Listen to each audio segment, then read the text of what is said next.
right. Hello, everyone. Welcome to another episode of Marketing Panes, the podcast where we talk with real window treatment and awning service providers and business owners about their successes and struggles to marketing their business.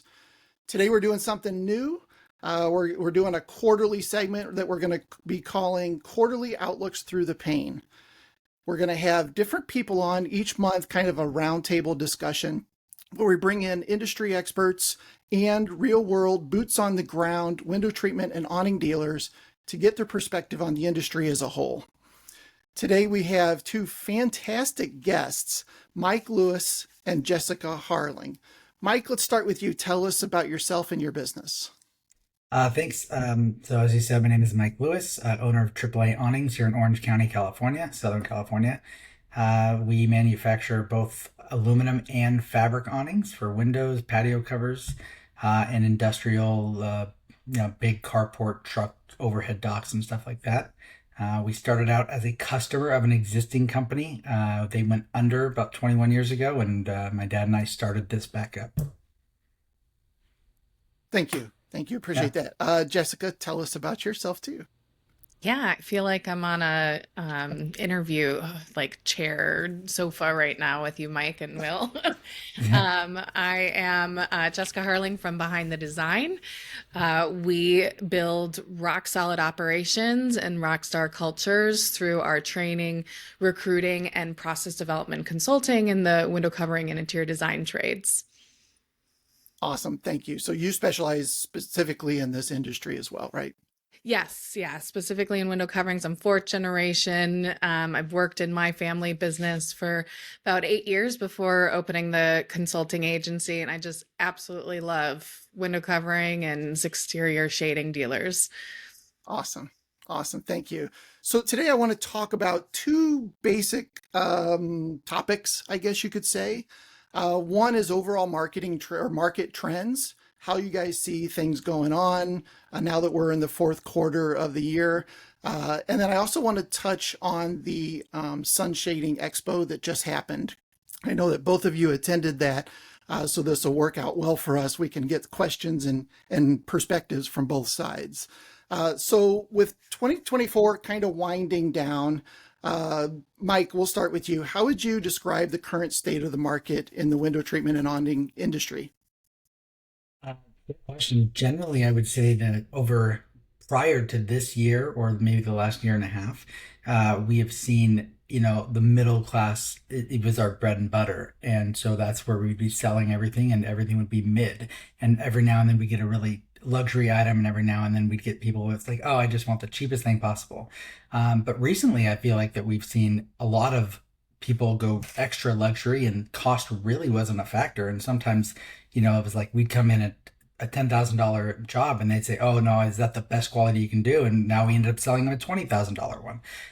But that's, or the opposite has hit, and it's like, hey, we have this minimum, and it seems like we're getting a lot of minimum jobs too. So we're not seeing that middle class, from my perspective, a lot. It's, I would say 80% of it was the middle class. And now only about 20% of our jobs are, the best bang for the buck that most of us would see. Yeah. Interesting. Do you have any idea why that big shift has happened? This happens every 4 years for us. Honestly, it's election year, and that is always a big thing. And money trickles downhill. So, big corporations with money, and they're holding off on raises or something like that. And but we always see a bounce back the following year. So personally, we're trying to prep and get ready for the next year, and hope that it does do a bounce back. Awesome. Jessica, any insights from the industry from a 10,000 foot view for you?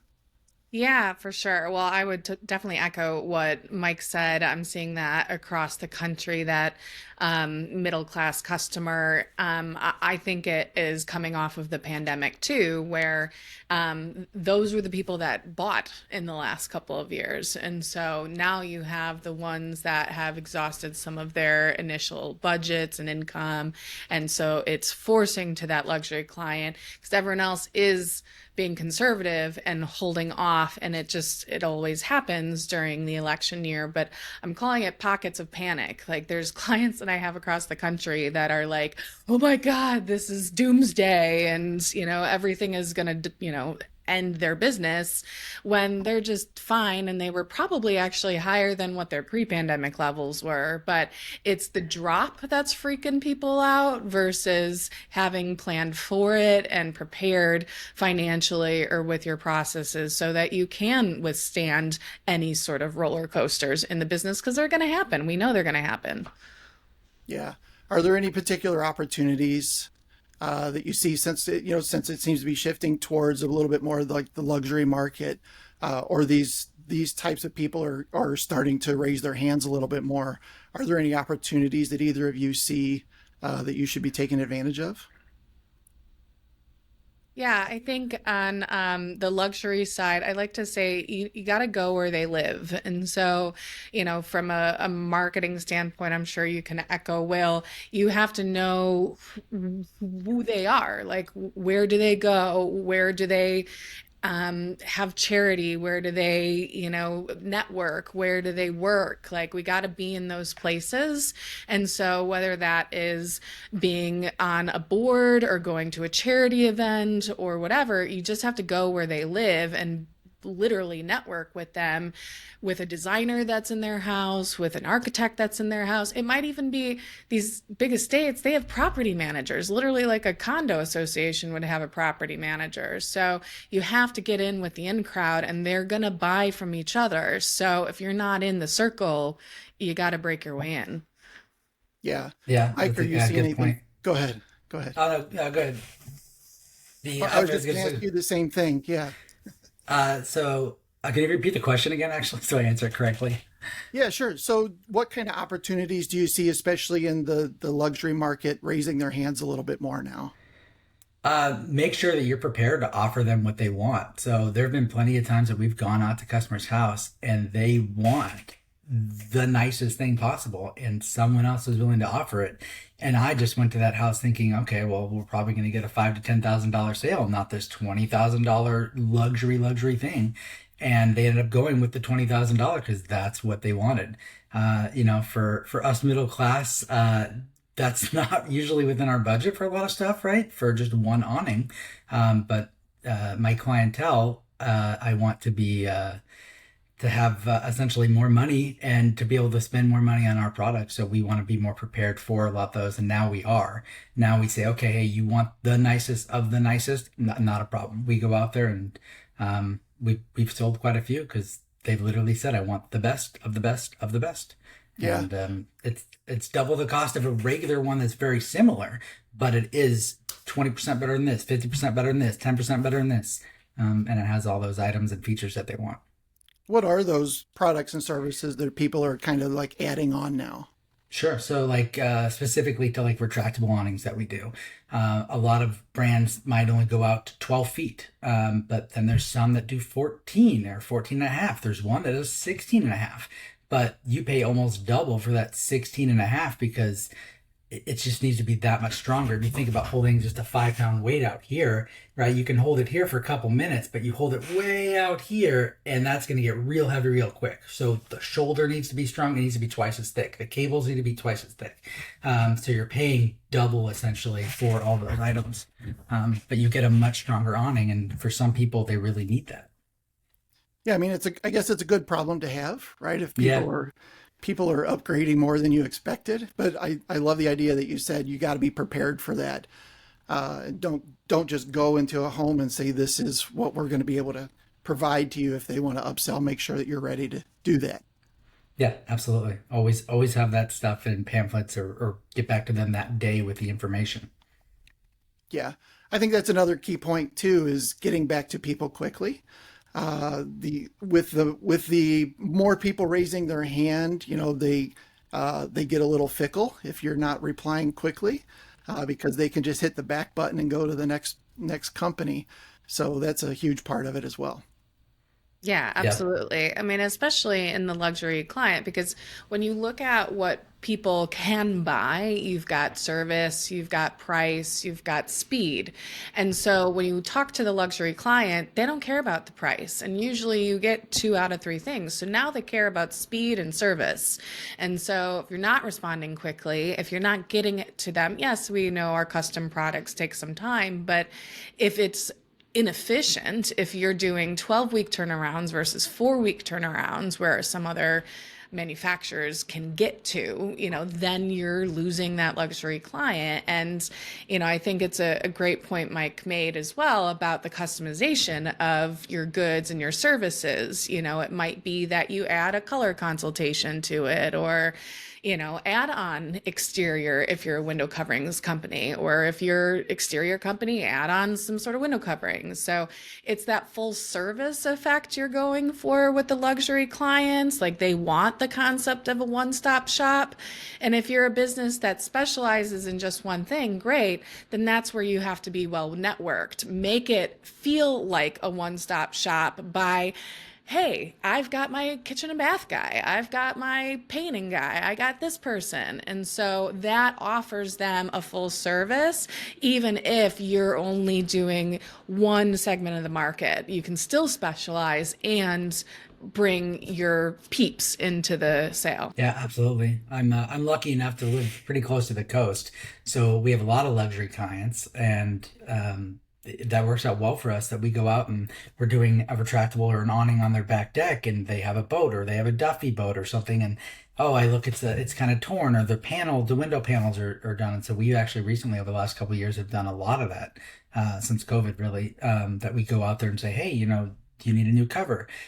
Sometimes it can be really expensive for us to just do one specific type of cover, but if we're already out to that customer's home, then I'm kind of saving the trip. I take that cover at the same time. I get back to them, and my price is more than reasonable at that point because it's not just I'm doing that for the customer. And so for them, it's like, all right, it's just an add-on. It got done, and hey, now we have beautiful new fabric on our awnings, and our boat looks great too.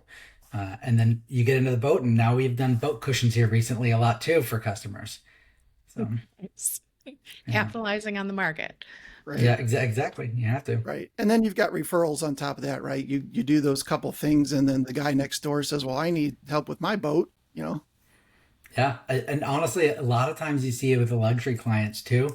It's almost like one is competing over the other. And specifically, we have one backyard where it's probably 15-ish thousand dollars in fancy cushions in their backyard. Well, the neighbor right across the way has the exact same thing, and they know each other. So we did one for one, or sorry, one of the other person got theirs done, and so our client called me up. He goes, "Hey, I want you to do mine, and I want them to look better than his." And they didn't even really need to be done, but they got done early because of that. I guess that would be fun if you had that kind of money, right? I know, right? We don't see that as often, I Right. guess. So, uh, along the lines of luxury clients, another big client that tends to spend a lot of money is commercial. What are you guys seeing from the commercial side of things right now? Long term, I feel like they have been holding on to their money and trying to really strategically figure out where they're spending it. And I feel like even with COVID and big commercial, they know that there's ups and downs and ups and downs, and they're preparing 4 or 5 years out for a lot of stuff. And we tend to see, honestly, a lot more heavy commercial jobs when the economy is a little bit lower, because now they say, okay, everything's a little bit cheaper, everything's going to do, everything's going to pan out better, and so now we really want to start these jobs and invest. And so sometimes that's great, but when there's a great economy around, usually we see a lot more residential jobs, and people are putting money into their homes. Both are good for one reason or another, for cash flow and then for overall profit.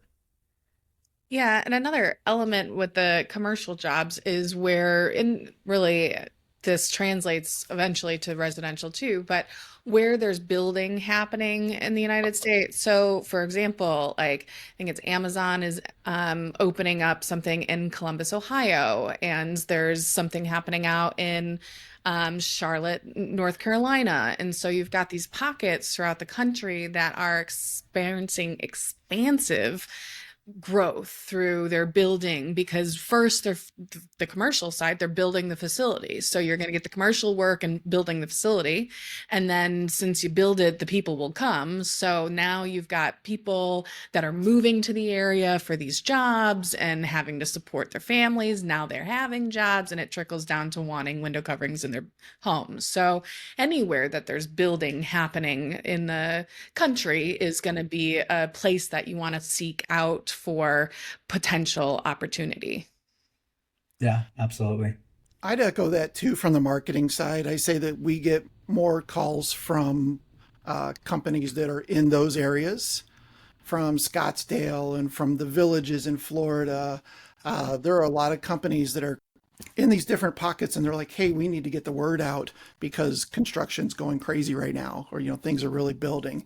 It's always interesting to see how there's these trends of certain phone calls from certain areas at different times. One other thing that I heard Mike say was that the corporations tend to spend more when the economy is low.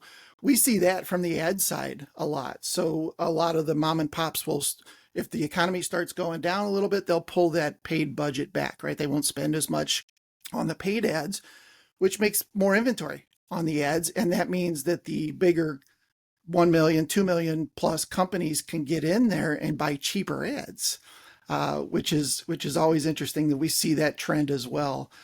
So always interesting. I know that Mike, you're working for a fairly large company there in the Anaheim area Yeah. that requires you to do a little bit of covert activities. Tell us about that. Yeah, we've done actually quite a few theme parks. Probably the five closest theme parks to us we've done actually something for. But Disney called us up a couple years ago, and they literally just wanted a $200-300 job. I don't remember what it was, but they just needed it done that day. And I told the guy, whatever he needs, we'll make it work. He came and he dropped it off to our shop that morning. We fixed it up. I think we made him a new like small cover for a kiosk, just so it wouldn't get wet in the rain. And then I dropped it off to his personal house that night. And so he had it for the next day when he absolutely needed it. And they knew, oh man, this guy bent over backwards for us when the other awning company didn't. And so since then, we've gotten steady jobs from them. We have three going on right now with them right now. So one of them's 17 awnings, and then a bunch of other covers. So yeah, you work hard for those commercial companies, and they see that and they spread your name around and say, hey, this is the guy that you need to get everything done. You come in there with a reasonable price, and you'll make a lot of money just by being very reasonable and honest and open with them. Yeah. That's awesome. In my world as a marketing agency, we always we call them joint ventures. We always say you're one joint venture away from $1 million business. Yeah, right. That's true. Yeah, definitely true. So I want to shift gears a little bit. Let's talk quickly about the Sun Shading Expo. So the Sun Shading Expo was last week in Anaheim, California, right there in Mike's backyard. Tell me a little bit about your experience. We'll start with Jessica. Your experience at the expo. What was your biggest takeaway?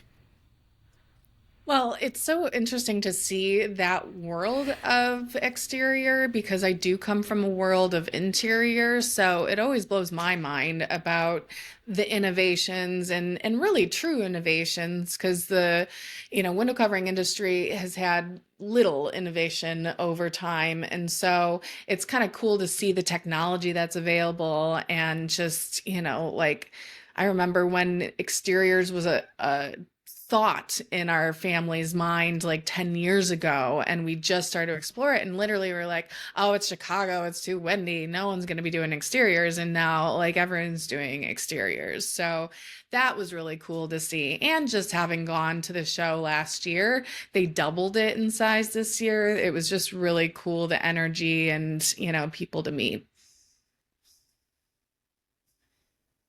Awesome. Yeah. Thank you, Mike. Yeah. Yeah, I enjoyed it. There was definitely some new technology. Technology, you're correct, has definitely grown in the industry in the last 15 years. They had, we can put a wind sensor on this, or we can make this automatic or remote. And there'd be a lot of faulty things with technology 15 years ago. And now technology is really sped up really quick. And so now it's like, hey, you tell your Google or Alexa or something, and they do it automatically. And there's way less problems nowadays than there were 15 years ago when this came out. We would install something that's kind of high tech, and then it's like, it's not really working properly, or it's faulty, or it didn't work as long as we thought it would, or it's resetting all the time. But we really haven't seen any of that in the last probably 5-ish years, maybe more. So technology is definitely boosting. A lot of these companies are putting technology into their systems, which is really nice. Yeah, I would echo that. I mean, there when it first came out, the, motorization, automation, all that sort of thing, there was such a nervousness towards it, and people were pushing it away. And I think, we're all kind of around the same age. So we experienced not having technology in our lifetime and then having technology in our lifetime. And so I think some of us, our ages and older, are still a little fearful that it is gonna break. It is gonna, because just 5 years ago, yeah, there was glitches, there was problems. So getting people to trust it more, hopefully in the next 10 years, it's not gonna even gonna be an issue. They're gonna be like, duh, of course we're going to have motorization. But if you're not already, doing it, suggesting it, talking to people about it, then you're already behind the eight ball. Yeah. Yeah. Any particular technologies that stood out to you? Obviously, the motorization has been a big push in the industry as a whole for the last, I don't know, 10 years, but probably very much within the last 3 to 4. Is there anything else that you noticed that was really kind of standing out? There was a retractable awning company so our retractable awning that we have puts lights in there. They're actually integrated in. It's not an aftermarket thing. It comes with every retractable awning. You can use it, you can not use it. There's a couple different settings. It's pretty nice, and it makes your outdoor patio essentially usable in the nighttime when you have these LED lights on versus just like a porch light that most people would have. So it actually adds a kind of a cool factor to it as well. But there was another company out there that also made TVs. I'd never heard of them before the show, and I was like, oh, that's interesting. And they do a bunch of different lighting with theirs as well, colorful lights and stuff. And it was just kind of interesting to see, okay, well, they would have like what's going on in the TV and then different colored lights going back there, but it also integrates with the retractable.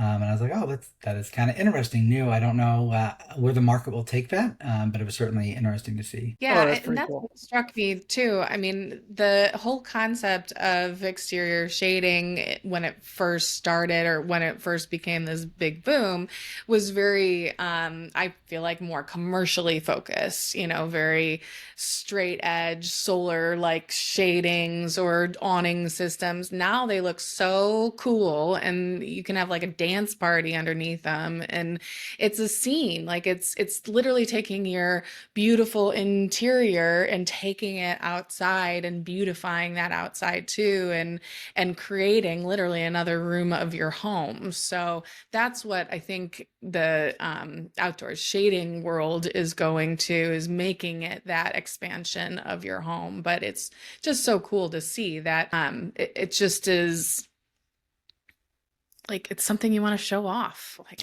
I would want that. I want that for sure. A lot of our customers see that, and they say, hey, I literally want to show this off, or we're having a party. I need you to install before then. Yeah. And so, yeah, we have actually a couple clients. We almost never, we're heading into our slow industry, right? Or slow season, sorry, not industry. And so typically we don't see a bunch of sales for Christmas time or winter time. We see it when the sun's about to pop, but we have quite a few sales right now. They're like, hey, I need it in before Thanksgiving. I'm having all these people over. I want it to look as nice as possible. And so it's like kind of a nice last little big boom for us here recently to get a bunch of sales for that reason. Yeah, especially in Anaheim, if you could have Thanksgiving outside, like how awesome is that? It is pretty awesome. All right, We now can't do we're, that in you're Chicago. making us jealous now, right? Yeah. It's all right. We pay for it in our property taxes, I assure you. True. Cool. So, along the lines of technology, tell me about smart related items. So I'm a big smart home nerd. You walk into my house, lights come on, lights go off, things change, things move. Tell us about what's going on the smart home that you guys have noticed. That's big technology difference. I tapped into one earlier. It was kind of like integrating the lights. Obviously, they have wind sensors. Wind sensors been around for a long time, but that's another thing that truly has just gotten better and better in technology on how it works. One of the very first wind sensor we ever installed actually was reversed, and even though it was seemed to be set up right, every time it was windy, it would go out, and when it wasn't windy, it would come in, and it's like it had that problem. Um, Technology, another cool thing with technology is that solar panels. So sometimes you put up an awning in a spot where you can't have electricity, but you want it motorized. So you can put a solar panel either connected to the top of the unit itself or like an external thing that sits on the roof that you see a lot of times. And that is enough power to feed into there because it's constantly getting the sun, but it's not like you're putting your retractable in and out every day, all day. Once it's fully charged, I mean, technically, even if it was you had a really bad month, but you wanted it, it would still go out usually 30 to 60 times, depending on how big and heavy it needs to be. I love that. Uh, Jessica, one of the other things I noticed at Sun Shading Expo was obviously they've partnered with the ATA, the Textiles Association. So the event itself is pretty huge. I mean, it was two full halls of vendors. Uh, but I love to see the overlap, maybe is the right word, between the exterior and the interior. And I'd even say, I think you and I had a conversation at the event about last year, 2 years ago, maybe 5% of our window covering clients were doing awnings. And I'd say now that number is probably closer to 30. So it was interesting to see how the two kind of sort of separate things are starting to meld together. Yeah, absolutely. Well, and just to see the really truly behind the scenes part of the industry, because sometimes when you're at the dealer level, you get your sample books and you see some pictures, but you may not have the fortune of going to one of the manufacturer's facilities and seeing how it's made, or even realizing they're buying materials from another company, a fabricator. So to be in this expo and to see the fabricators, to see the machinery and the fabric that is putting together is just really cool. But then, yeah, blending the two so that it does feel like, more of a home on the exterior. That's, I think, the beauty of blending the fabric side and the exterior, making sure that everything looks beautiful. So is there anything strange that you saw at the expo or something you didn't expect or that kind of popped out to you there? Well, I think I didn't realize how expansive the fabric vendors would be. When I think of fabric, because of my drapery background, I think fabric going on draperies. But when you rock around this expo and you see materials they're using for space, for NASA, like the actual materials they're using for their uniforms, for, these, I don't know, look like igloos that they were creating and stuff like that. And then you see fabrics for your military folks. And so like it was really cool to see there's so many different types of materials out there and how that really does combine or weave into, this window covering shading world. It makes it bigger, and it almost makes you feel the first time you go in there like, wow, for me, having been in the industry for 15 years, I felt like I was just walking into the industry for the first time when I walked in that expo. Yeah, certainly a lot of things that you don't always see on the everyday, like the NASA thing was really interesting. I was like, oh yeah, I guess technically our industry is related to that.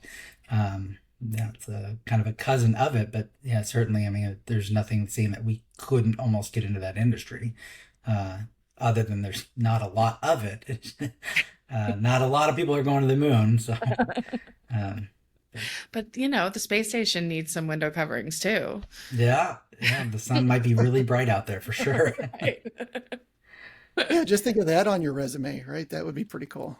Yeah, Yeah. we've done some stuff for like different contractors for NASA and stuff, but never, obviously, that's something that went out of space. The install side is taken care of. Huh? Yeah, I covered the windows so the people working and doing all the numbers were comfortable. That's awesome. Before we kind of get off of the Sun Shading Expo, Mike, any tips for a dealer that is attending an expo like that, things that they should look for, that kind of stuff? Be open-minded, get knowledge, and don't obviously you're going to go in there and say, oh, this is who we use, but really learn from other people and learn like, okay, well, why? So one of the questions I asked is, why are you better than this person, or why are you better than this person? And it's interesting to see their answers. Sometimes you get the typical sales pitch, right? Oh, well, this person, most of them were, well behaved and they don't bash the other one, but some of them just say, hey, let me just explain mine, and this is why we do this and this and this, and this is how we can be a little bit cheaper than them, but still come in line and be the exact same quality.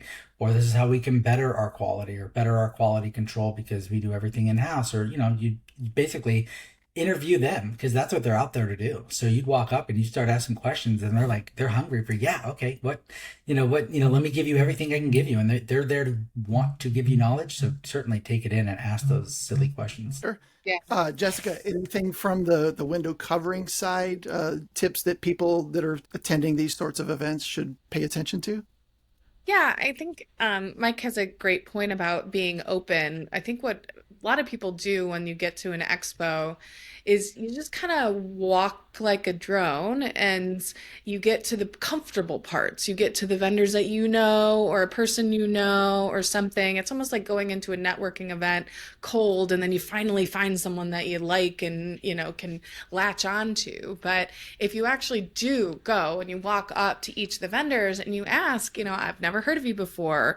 Tell me about your product. Tell me, to Mike's point, how it might be different in the market. And so you actually should take, like, that's part of the learning of going to an expo like this is maybe you'll find a new vendor that has been the answer to all of your questions, but you also have to be intentional about it. Just like you would go to some educational seminar or a networking event, you want to go with a goal in mind. So if that goal is to network and meet other people, if that goal is to listen to the speakers and get education, or if it is to pick up a new vendor, go with a goal in mind, and then you'll be a lot more successful walking out of the event because you know what you want to get. Yeah, all these different expos provide some sort of, typically some classes, things like that, but they always have an agenda on their websites. So I definitely agree with that. I think it's one of the biggest things you can do is plan out your day. But as Mike said, still be open to other things popping in that you maybe weren't expecting.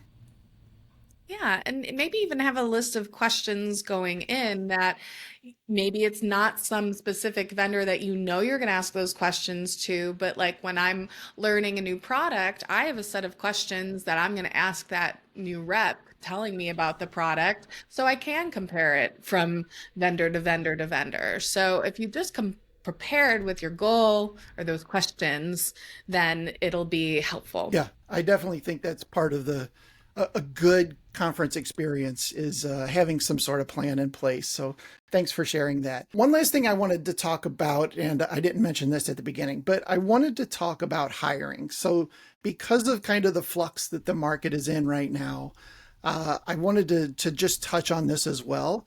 I've probably heard for the last 2 years now that it's really difficult to find installers. Uh, Jessica, what kind of trends are you seeing in the industry when it comes to like recruitment, talent acquisition, talent retention? You're going to put me on my soapbox here about Okay. installers. Will. You just pushed a button. It is not Okay, hard to good. find installers. It is not hard to find installers. It is hard to find what is the expectation in your head of a perfect installer. You have to train them. It doesn't matter what incredible experienced installer that you have, it doesn't matter if they've been in your industry for 25, 30 years. You still got to train them. You still got to bring them in and do part of your expectations. And so I think people have to readjust what they think of what a good installer is and start being more open-minded to taking someone and molding them, because yes, we're having a skills gap, and it's not just installers, it's designers, it's anyone in the trades, it's small businesses in general. So if businesses are too closed-minded to who they have to bring on in terms of industry experience, I ask, what is your experience? What did you do before you got into the industry? Because I wasn't in design, I wasn't in any of this stuff, and I'm pretty sure a lot of people aren't either. So just take a look at, the realistic expectations of bringing someone on. And yeah, there's resources for training. Yeah, that seems like a daunting task, but that's where I think we need to readjust with installers. The other element is very similar to, I would say, marketing. You get in these moments of sales coming down, leads coming down. And so the first instinct is conservation mode. And you start cutting all these things, all these expenses. And yeah, it's easy to cut some vendor that's doing marketing. You'll take it on yourself. You tell your stories, you tell yourself these stories that they're not actually real. They're stories, they're made up. And so we can't be reactive in these moments. In fact, with hiring, just like marketing, you can't just reactively hire. You can't reactively market. It doesn't work like that. You have to put in the time, you have to put in the work, and that's what gives you the results. So be proactive with recruiting. What I'm seeing right now is both. Someone is either like, oh no, I'm putting it off, I'm putting it off, I'm putting it off. And then the people that are buying right now are like, oh my God, someone just quit. I put it off for too long. So don't put it off. Be proactive. Look at your company, look at where you're headed, and look at the current players. We've been real lazy in sales in the last couple of years because of the pandemic. And so you might have some real lazy salespeople that you need to cut and replace proactively before they put you in a position, back you into a corner where you then have to reactively hire, and you spend way more money because you get the wrong person in the seat, and then you got to do it all over again. So thanks for opening that soapbox, Will. Yeah. No, I think that was very well said. Yeah, I would actually very much agree with that too. It's not that you can't find them; it's that you just need to find the right one. I recently did for a new receptionist job, and I didn't realize it, but I ended up with 70 applicants in like 48 hours, and I was like, oh my goodness, that's way too many. And I boil it down and said, well, I don't really know how to boil it down to these 11, and so I boiled it down to 11, and I was like, all right, well. From that 11, I got to, I think, 7 or 8 interviews, and then we hired the right person because the right personality. Did they have any experience in this industry? Zero. But were they the right person? Are they the right personality? Same thing with one of our installers. They started out, they were making minimum wage somewhere else, but then actually had a vendor of ours, and they applied to our business, and they said, oh, you work here? And I asked them, and they said, oh no, if you want to go with them, that's fine. And that person has been great for our business. He's been with us 4 or 5 years now, and it's just worked out great. He's making a lot more money. He has a lot more charge. He knew nothing about our industry technically, but again, he's excelling really well. And it's just you have to find the right personality, and the right person willing to work. And you have to do the same thing for them though. Everything that they're doing for my business, I turn around and give them to them. They need this certain time off this time of year, or unfortunately, it's usually in the summer when we're really busy. But I give it to them, right? Because they give it to me the other 50 weeks of the year, right? I need to turn around and I need to give them my full support and everything that they need. They need time off for their kid or this or whatever it is. We make it work, because your employees are your bread and butter of your business. Without them, you have nothing. Great points. One other thing along the lines of obviously finding installers is paying them. Do you guys see any big differences in, obviously costs are going up for a lot of products, things like that. How about paying for labor? How is that affecting your business? Certainly, COVID times, we had to give raises all the way around, especially in California. I mean, we have like a $20 minimum rate wage right now. You see with like the restaurant industry, like McDonald's and stuff like that, fast food. So, you know, but then my people are more skilled and they go, well, I want to be making well above that, right? Because, I bring this and this to the table and not everybody can do this now, right? You can't come in, you've taught me how to do this and this, and there's a learning curve to everything that we do. And so it does take a long time to do it. So when we train someone, we want to train them for the long term. Training them after, basically, we always say after a year is when you should probably stop making mistakes, right? But it takes a long time to really get there and do everything that we do. We're pretty versatile. We don't just do the same thing over and over. So it takes a long time to learn our products. So yes, raises are always going to happen. I'm sure I have another one coming up here very shortly before the end of the year or the beginning of next. Yeah, I think with salaries, there was a huge spike right at the beginning of 2020. And there continued to be a spike for 2, 3 years. I'm seeing it leveling more off. Like the conversations I'm having, isn't me increasing the salary by 50% every conversation because it's just changing that fast. Now it's like the same conversations I'm having about salaries. So that started to level off. But the other elements, especially when it comes to designers, installers, is creating a plan for that raise. So yeah, you might have an employee coming to you that feels like they deserve something more, but when you really boil it down, maybe you, the owner, the manager, don't feel like they have because they haven't gotten to a certain skill level, they haven't learned a certain product or whatever. So if that's the case, have a realistic conversation with them and create a plan, create a timeline, create steps that say, you're not there yet. We recognize the work that you're doing. Maybe even give some, temporary bonus or whatever you need to like fulfill that transition, but create a plan so that they're buying into it and it's not just a one-way thing. And they understand that you're investing in them to grow because it is costing money to train them. It is costing money to give them the opportunity to maybe go to an expo or to an exterior training. So those things cost money and they need to understand that's really where their salary is going, is in the cost of their education. So yes, could we pay them more? For sure, but then we take away the education and most people want to grow and they can only grow if they have learned more, therefore can make more money. And most people are pretty reasonable to that. Yeah, when we do our reviews, I'll go over like, hey, this is what we worked on last time, and this is what we really wanted you to be able to learn to do.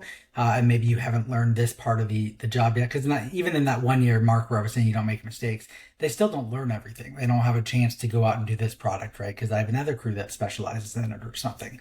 So, but we do like to cross train too. So it's all right, well, I want you to learn this. And then you go back and do a review 6 months later or a year later, and you go, oh, you didn't learn this yet. All right, here's what we want to do. Specialize, especially in this 3 months.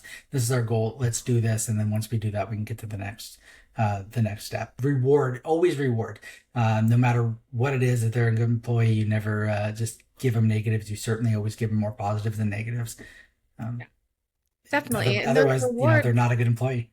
right. And those rewards can be absolutely performance based. If it's an installer, Yep. it's a clean install rate, or, with that clean install, it's not forgetting products. It's not damaging things when you get there. It's getting the projects done on time and not spending the entire day on one thing. So there's tangible stuff that you can tie your rewards to that actually then affects the bottom line. And ultimately, that's what you're going for. So find the win-win between you and the employee. I love that our conversation around hiring has quickly moved over to training. And I think Yeah. there's a saying, what if I train up my employees and they leave, right? Well, what if you don't? I think is the other side of that. So what kind of training do you guys typically do? Mike, is it online? Is it hands-on? A mix of both? It's mostly hands on. I usually will have like a conversation with our new hires. within, the first couple months of, okay, like here's an understanding of what we do. Do you have any questions? And I'll give them the benefits too. So they see like what we do, why we do it, what is the actual benefit to an awning, right? And, a lot of times there's a return on your investment, financially, and obviously for your comfort, which is kind of priceless. So, but it's all hands on for the most part, like a conversation with myself. So, we learn and we teach. It's always a good learning for me because new people always come back with questions that you haven't heard before, right? And it seems like, oh, okay, well, I didn't take that spin on this, or okay, well, let's look that up. I don't know. That's a good question. But typically, it's always hands on for us. I love that when you're providing training for someone else, you're also getting training as the business owner, right? Yeah, yeah. Because these questions pop up and you're like, oh, that's interesting. Yeah, no, it is, and it's and then I have to go research it, and that's how you really learn, right? When you do the research yourself, and then you start realizing, okay, well, that person's question led to me saying this on every time I go out and sell this product because now I know it does this, right? Yeah, and I Awesome. think I love too, that. like if you are training someone and setting the example, especially if it's a hands-on training, you're physically showing them how to do it. And therefore, it forces you to be better in the training because you don't want to set a bad example. You don't want to show them something that is going to be, a problem. So it forces everyone to be better, the person you're training and yourself. Awesome. Well, thank you guys. I really appreciate the insight that you've both provided today. We've covered a couple different topics. Before we wrap up, I wanted to talk about Q4. It is Q4, and what is one of both of you? What is one of your goals that you're hoping to accomplish before the end of this year? We'll start with Jessica. Well, looking into quarter four, we actually just launched a couple new programs and our new site is live. And so really it's going to be fine tuning some of those products and plans. But one of the big things we're putting together is group workshops next year to travel around the country to different areas and provide some training on products, training on sales and customer service, both for the employee and the employer. So we are in our last planning stages of that so that it can launch next year. Back to training. I love it. Back to training. That's right. How about you, Mike? Yeah, same thing. So, like I said earlier, we're expecting a good bounce back next year for a lot. Come spring. This year for us was kind of slow overall. We had pockets of a lot of business at once, and then we'd have pockets of wow, it really should have been twice as busy as it was compared to relative years before that.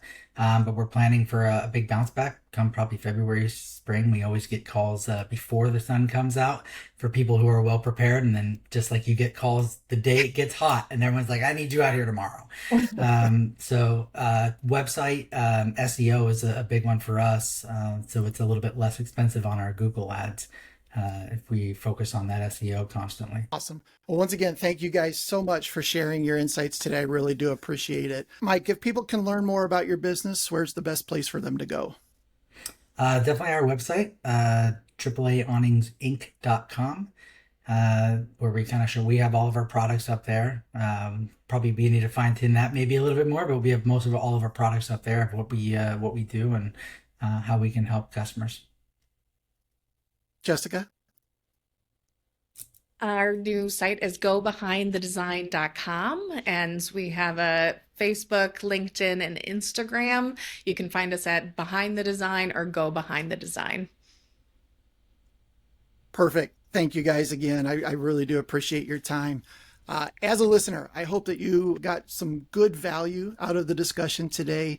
And we'll be doing these quarterly, as I mentioned, just getting in different experts and talking about the industry as a whole and coming up with some great trends, great ideas. I think both of the people today really helped us kind of understand that. So please take a minute to subscribe if you haven't done already.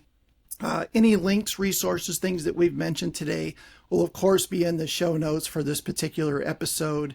And lastly, if you want to be a guest on one of our future quarterly panels, I'd love to have the opportunity to speak with you about that and get you on one of these coming up. So that's it. It's a wrap. Thank you guys again for jumping on, and we will see everyone in Q1 of 2025. Take care, everybody. Sounds great. Bye.